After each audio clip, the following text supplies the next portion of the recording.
Hi everyone, my name is Lena Nguyen. I'm a family law attorney. Today I'm going to be talking about the 5 different types of lawyer fees.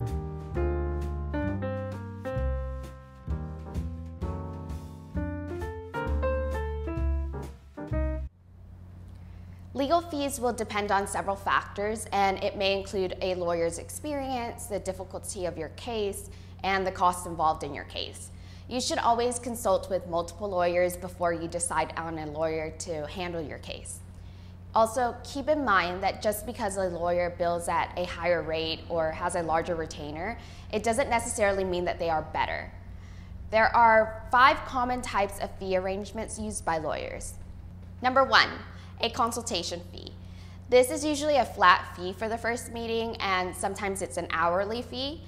Whatever the fee, it's usually not the normal hourly rate that the lawyer charges. It's probably lower than the lawyer's hourly rate, and this is due to the fact that no legal advice is really given during consultations. The purpose of consultations is for the lawyer to assess the case and to see if he or she can assist you. It's also for the client to learn more about the lawyer. Being comfortable and having the ability to trust your lawyer is essential for a smooth process. Number 2, flat fee. Lawyers might sometimes charge a flat fee for cases that are relatively simple. Some lawyers will also agree to handle a portion of your case for a flat fee. Number 3, hourly fee. Hourly fees are the amount of money a lawyer will charge per hour of work on your case. They usually bill in quarters, which means every 15 minutes. For example, if a lawyer charges $100 per hour, that's $25 for every 15 minutes. And if they talk to you on the phone for 10 minutes, the fee will be $25. A lawyer's hourly rate will depend on location, case type, ability, experience, utilities, rent, office equipment, software, just to name a few. So you can expect to pay anywhere between, I'd say, $175 to $400 an hour. And it can increase. I've seen lawyers charge as much as $950 an hour. The 4th type of fee is the retainer fee. A retainer fee is an upfront fee for a lawyer's services. I like to think of it as a down payment. The retainer amount is on average between $2,500 to $15,000 for a family law case. What lawyers do is they place this lump sum in a special trust bank account, and it's called an interest on lawyer's trust account, also known as an IOLTA.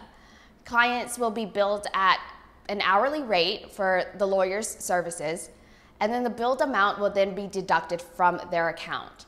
When the remaining balance in this account dips below a certain threshold, the client is usually asked to put additional sums of money in it to replenish. The last type of fees you might encounter are contingency fees. So you've probably heard lawyers use the line, "We don't get paid until you get paid," or something similar to that. What the lawyers are referring to are contingency fees. These fees are based on a percentage of the amount that is awarded in the case. This can be through a trial judgment, or it can be through a settlement.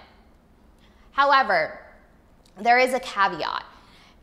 If the case is lost, there is a chance that the lawyer will still charge the client for expenses such as court costs, process servers, and court reporters.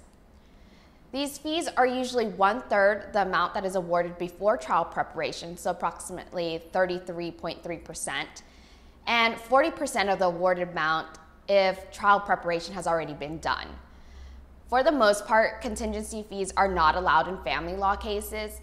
However, some states will allow contingency fees for lawyers that are recovering back child support payments. Thank you so much for watching. Please give this video a thumbs up and subscribe to my channel. Also, if you live in Texas and would like a free self-help divorce kit, please check the description box below to sign up.